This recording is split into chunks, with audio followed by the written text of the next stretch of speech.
theories of entrepreneurship. जिसमें पहली theory है इकोनॉमिक थ्योरी। ये थ्योरी दी थी J.R. हैरिस ने और इन्होंने कहा था कि एंटरप्रेन्योरशिप का डेवलपमेंट तभी होगा जब देश की इकोनॉमिक कंडीशन अच्छी हो। इस थ्योरी में उन्होंने कुछ इकोनॉमिक फैक्टर बताए थे जिनके होने से एंटरप्रेन्योरशिप का डेवलपमेंट अच्छे से होता है, जो है access to institutional finance, availability of raw material, high demand and supply, rich capital market with minimum hurdles, efficient infrastructure, low interest rate for money borrowed.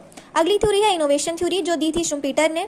Schumpeter ने कहा है कि एंटरप्रेन्योरशिप एक इनोवेटिव एक्टिविटी होती है और इनोवेटिव एक्टिविटी का मतलब पुराने विचारों की जगह नए विचारों का यूज करना, जिससे कि अपनी कुशलता को बढ़ाया जा सके, इफिशियंसी को बढ़ाया जा सके। इसमें शुम्पीटर ने इनोवेटर और इन्वेंटर में अंतर बताया है। इन्वेंटर वो होता है जो किसी न्यू प्रोडक्ट और न्यू मेथड को डिस्कवर करता है और इनोवेटर वो होता है जो इस इन्वेंशन को अपने बिजनेस में अप्लाई करता है अपने प्रॉफिट को बढ़ाने के लिए। अगली थ्योरी है एंटरप्रेन्योरियल ग्रोथ थ्योरी, जो दी थी मैक्स वेबर ने। मैक्स वेबर के अकॉर्डिंग जो हमारा रिलीजियन होता है उसका इफेक्ट पड़ता है एंटरप्रेन्योरशिप कल्चर पे। बेसिकली मैक्स वेबर ने दो कल्चर की स्टडी की थी, हिंदू कल्चर और प्रोटेस्टेंट कल्चर, और कहा था कि जो भी हमारे सोशल कल्चर होते हैं, रीति रिवाज होते हैं, धार्मिक मान्यताएं होती है, ये अगर ठीक होंगी तो उद्यमिता का विकास भी अच्छे से हो पाएगा। थ्योरी है थ्योरी ऑफ सोशल चेंज, जो दिया था हैगन ने। इसमें उन्होंने कहा है कि वॉर या अदर रीजन से कभी कभी जो पर्सन्स होते हैं, इंडिविजुअल या ग्रुप होते हैं, उनका सोशल स्टेटस जो होता है वो कम हो जाता है और इसी का रिस्पॉन्स अलग अलग इंडिविजुअल अलग अलग तरीके से करते हैं और इसी सोशल स्टेटस को वापस पाने के लिए एंटरप्रेन्योरशिप का विकास होता है या डेवलपमेंट होता है।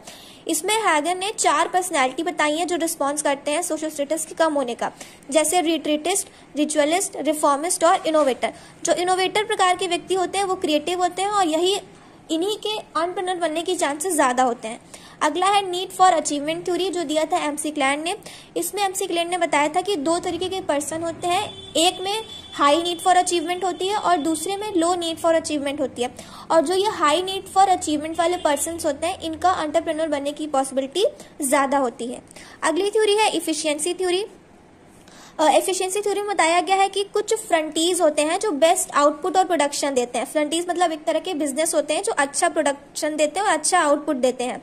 तो अदर बिजनेस फ्रंटीज के गैप को कैसे फिल कर सकते हैं बिना इनपुट को बढ़ाए, तो एफिशिएंसी थ्योरी में कहा गया है कि इस गैप को फिल किया जा सकता है अच्छे मैनेजमेंट से, मॉडरेट प्रेशर से और ऑर्गेनाइजेशनल कल्चर से। मतलब बिना इनपुट को बढ़ाए भी आउटपुट इंक्रीज कर सकती है नॉर्मल फर्म और फ्रंटीज अपना गैप कम करने के लिए। लास्ट थ्योरी है अनसर्टेनिटी रिस्क थ्योरी, जो दी है फ्रैंक नाइट ने। इसमें उन्होंने कहा है profit arises from entrepreneurs ability to bear risk and uncertainties. इसमें उन्होंने रिस्क और अनसर्टेनिटी में अंतर भी बताया है। कहा है कि रिस्क वो होता है जिसमें प्रोबेबिलिटी हमें पता होती है, जैसे कि फ्लिपिंग अ कॉइन, जिसमें पता होता है कि हेड या टेल आएगा,